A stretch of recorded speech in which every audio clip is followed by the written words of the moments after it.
I define myself dan aku tidak tergantung orang lain untuk suksesku.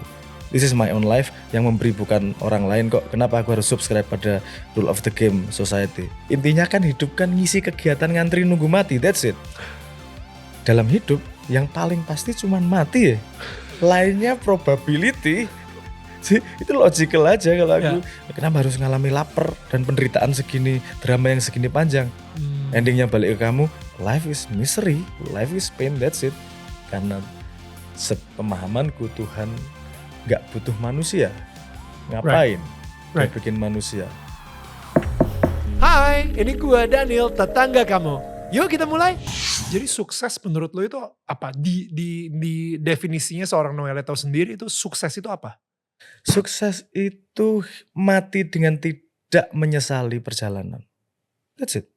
Itu sukses yang I define myself dan aku tidak tergantung orang lain untuk suksesku. This is my own life yang memberi bukan orang lain kok. Kenapa aku harus subscribe pada rule of the game society? Kalau itu aku main game oke. Tapi itu my life game. My life game is my life game. Kalau social game ayo main social game. Itu ya untuk fun-fun lah. Kalau mau ngomong intinya kan hidup kan ngisi kegiatan ngantri nunggu mati, that's it.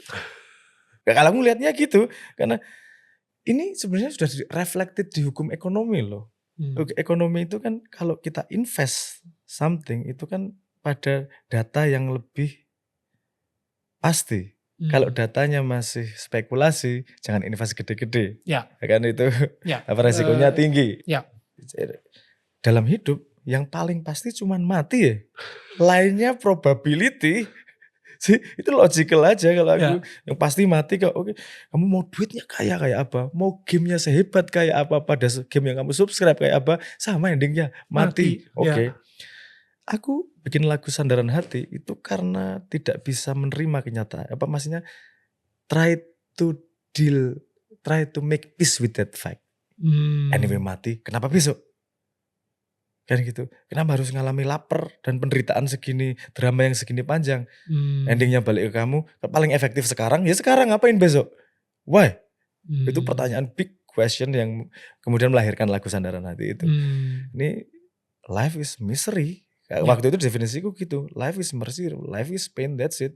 Tapi kemudian aku mendapat insight berbeda.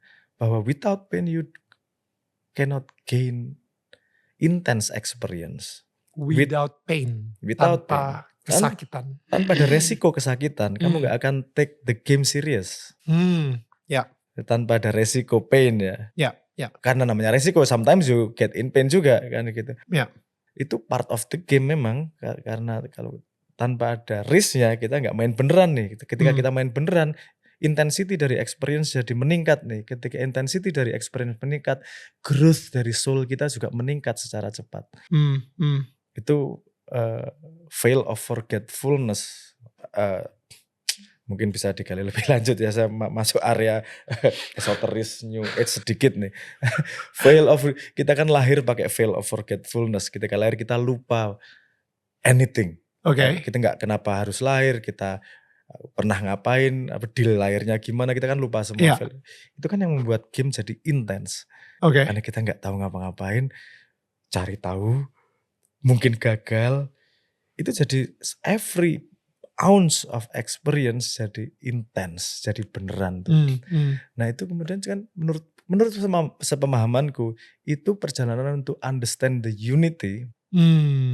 Karena sepemahamanku Tuhan gak butuh manusia. Ngapain? Dia bikin manusia. Tapi aku sampai pada sebuah kesimpulan di mana gak butuh, tapi ada yang manusia miliki, yang Tuhan gak miliki. Which is limitation. Tuhan gak punya limitation, sehingga untuk experience limitation, ada human untuk merasakan limitationnya nih. Tapi limitation dalam unity, kita lihat gamenya nih, limitation ini mengalami experience untuk menuju unity atau tidak. Perjalanan itu akan menjadi experience yang sangat banyak nanti dikumpulkan di perpustakaan Tuhan, kalau bahasa saya gitu. Jadi intense experience ini adalah persembahan kita kepada Tuhan karena kita dibuat untuk experience limitation. Jadi intrinsically limitation itu justru tools kita untuk mendekat ke Tuhan, bukan kekurangan justru, kan ngelihatnya gitu. Kalau misalnya ya tadi cara lu ngomongnya adalah pertama yang paling pasti adalah kematian. Yes. Ketika kita lahir, kita ada veil of forgetfulness. Jadi dalam arti lain, ketika kita lahir, kita lupa tuh cara kita lahirnya gimana, kita dilahirkan gimana. Mungkin 2 tahun pertama kita benar-benar lupa kita ngapain aja gitu kan. Kita Your soul experience. Kamunya gitu kan, right. kan lupa. Ya gitu-gitu lah. Masih bersih, masih pure gitu. Dan kita benar-benar kayak gak tahu itu apa yang terjadi dan lain-lain. Nah jadi perjalanan hidup ini seperti lu ngebalikin lagi dari apa yang tadinya lu lupakan untuk lu ngedapetin lagi sampai akhirnya nanti lu mati gitu. Nah dengan cara apa? Dengan cara mendekatkan diri sama Tuhan gitu. Nah yang gue penasaran sebenarnya konsep Tuhan di lu itu seperti apa? Karena lu sendiri juga dulu sempat sekolah di sekolah Katolik juga dan lu sempat jadi ateis juga. Perjalanan spiritual lu sendiri juga kayaknya cukup menarik untuk kita gali lebih dalam lagi gitu. Pertama, of course, lu lahir sebagai seorang Muslim dan itu mungkin pengalaman hidup lu sendiri dengan ayah yang mungkin yang oke, kamu harus jadi Islam nak atau dan lu berritual dan lain-lain. What was it like for you?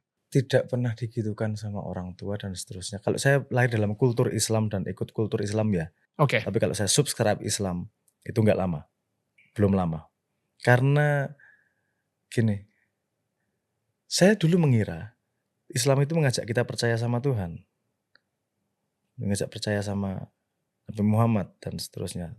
Baru setelah saya belajar ternyata nggak seperti itu. Karena syahadatnya bukan saya percaya sama Tuhan, tapi eyewitness, saya bersaksi ada Tuhan. Sebelum saya bersaksi, saya belum Islam beneran. Oke, secara kultural, mungkin saya secara KTP saya Islam, tapi saya merasa Islam ketika paham itu. Oh, saya harus bersaksi nih. Kalau saya belum bersaksi adanya Tuhan. Saksi itu gimana sih? Witness mengalami beneran. Beda saksi sama percaya loh. Kalau percaya kan second hand nih. Wait. Okay, I love this. Percaya second hand, maksudnya kayak percaya dong gitu. Tapi kan percaya sendiri juga sebuah pengalaman yang lu bisa menyaksikan, yang lu jadiin kesaksian juga. Percaya nggak bisa dibawa ke court. Oke, jadi di sebuah pengadilan misalnya. Saya percaya si A nyolong loh. Gak ada gunanya. Saya ngelihat si A nyolong. Saya bersaksi sih, saya ngelihat si A nyolong. Oke, make sense. Ya. Itu height yang very different itu. So good. Itu height yang very different. Nah saya waktu SD saya belum paham. Saya gimana konsep Tuhan saya diceritakan semua, saya belum experience, belum bersaksi sendiri. Jadi kalaupun saya bersahadat, saya merasa saat itu saya belum Islam. Right. Seperti pemahaman Islam saya sekarang gitu. Oke. Ini pasti debatable juga dan saya nggak pengen ngomong bener salahnya whatever. Ini my experience, ini my experience gitu. Saya merasa Islam karena dari pemahaman saya dan terjemahan bahasa Indonesia juga, saya bersaksi bukan saya percaya. Dan saksi itu sama sekali beda dengan percaya. Belum lama itu udah bukan kemarin juga, udah cukup waktu agak panjang tapi enggak dari kecil juga terus kemudian saya berani ngomong Islam. Saya Islam kultural tapi bukan Islam fundamental. Maksud nanti salah lagi kalimat fundamental. Ini sekarang kalimat-kalimat itu digeser kemana-mana ya. Maksudnya Islam beneran yang memang menurutku ini juga nih sangat kunci di konsep Islam itu yang namanya deliberation. Sengaja. Bedanya human sama hewan sama-sama makan. Bedanya di human adalah deliberation. Saya niat makan. Sehingga dibuktikan dengan puasa. Saya bisa niat tidak makan. Itu kan diintensifikasi seperti itu. Sehingga hampir semua hal punya niat nih. Niat ngapain, niat karena itu bedanya human sama yang lain adalah niat. Sengaja deliberationnya itu. Dan kalau saya syahadat cuman ngikutin orang tua saya kan belum ada deliberation. Jadi saya merasa Islam itu ketika deliberate, mengikrarkan diri, subscribe, saya bersaksi beneran nih. Balik kita itu tadi apa sih, saya bersaksi terhadap apa sih dan gitu. Approach saya agak aneh memang ya. Karena saya pengen bersaksi Tuhan itu ada beberapa fondasi gini. Mohon maaf saya agak ke I love this. Beberapa langkah ke belakang. Yang saya dengar dari konsep Tuhan itu saya dengar dari orang. Oke. Itu bisa benar, bisa salah. Yang tidak bisa dibantah adalah setiap orang punya subjektifnya sendiri. Pengalamannya, choice word-nya, dan seterusnya. Oke. Saya belajar dari sains bahwa untuk bisa menginterpolasi titik yang paling benar, kita butuh beacon paling banyak. Beacon? Misalnya triangulasi. Lokasinya di mana ya? Minimal ada 3 titik nih untuk triangulate.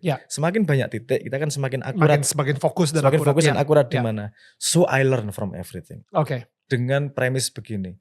Human itu kalau memang benar-benar dijaga Tuhan, pasti dia punya sense resonance. Frekuensi.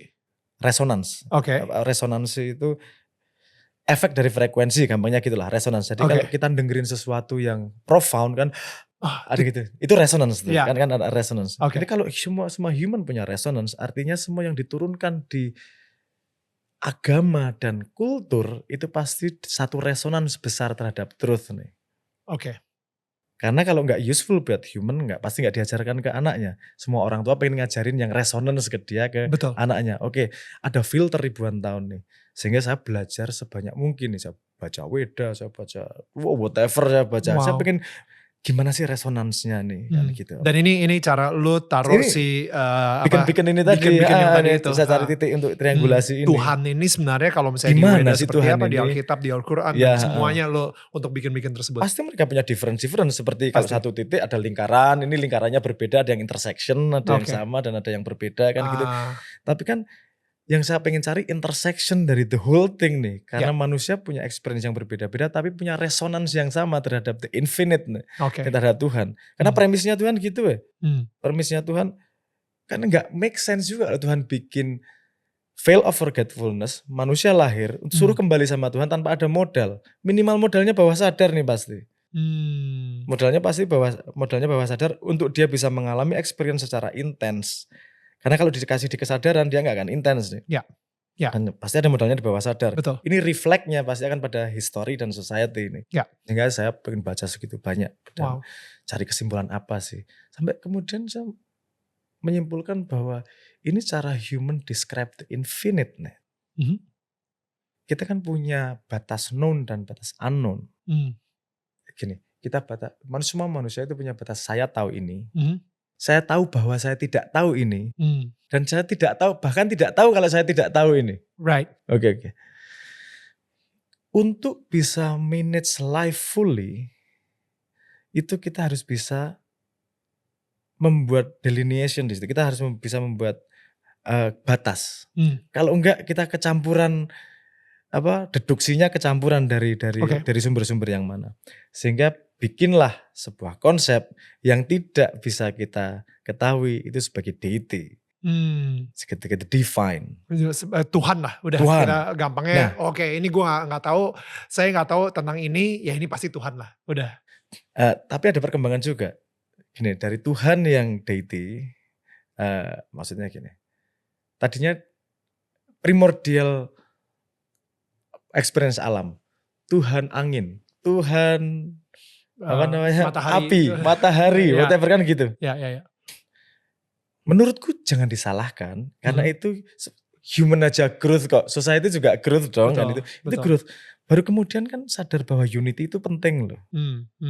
Unity itu penting dan banyak hal-hal yang ditanam di agama yang sebenarnya sangat penting buat kita untuk nata bawah sadar. Sehingga ditanam dalam bentuknya ibadah, dalam tanda petik gitu lah. Karena saya melihat 99% ibadah itu cara untuk menghandle bawah sadar agar you live your life more effective dan more full of experience. So good. Hampir 90% ya ini ya, mungkin saya diajar sama orang-orang agama. Tapi ini ini caraku bersaksi adanya Tuhan. Nah terus kemudian bedanya kemudian dalam agama yang tidak diketahui itu untuk bisa interaksi itu di anthropomorphic, dipersonifikasikan jadi entity. Right. Bayangannya kan gitu, entity sehingga keluar kalimat dia bisa melihat, aku tidak bisa melihat. Science itu lebih hati-hati. Dia ngomong infinite, I don't know. Tapi efeknya nggak bisa interaksi dengan itu. Karena dalam human sendiri pada experience juga punya void nih.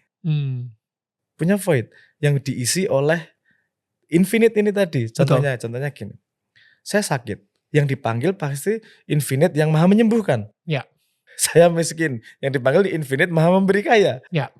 Ini tuh balance human juga. Karena human kalau resting pada yang dia ketahui aja,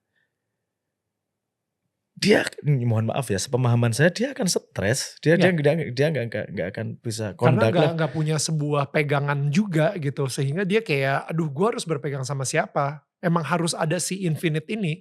Dia gini, mungkin argumen ini mungkin dibantah sama Harris nih, karena dia merasa morality bisa datang dari logic. Tapi yang kalau argumen saya gini, kalau kamu tidak mengakui ketidaktahuanmu, you do not fully understand yourself.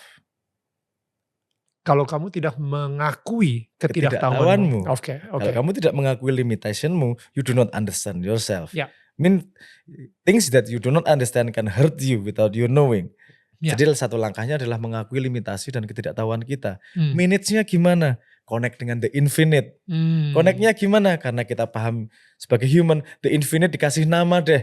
Tuhan, Allah, whatever, bahkan Tuhan universe, ada lahir pantheism, lahir God of Spinoza, beberapa konsep tentang deity ini.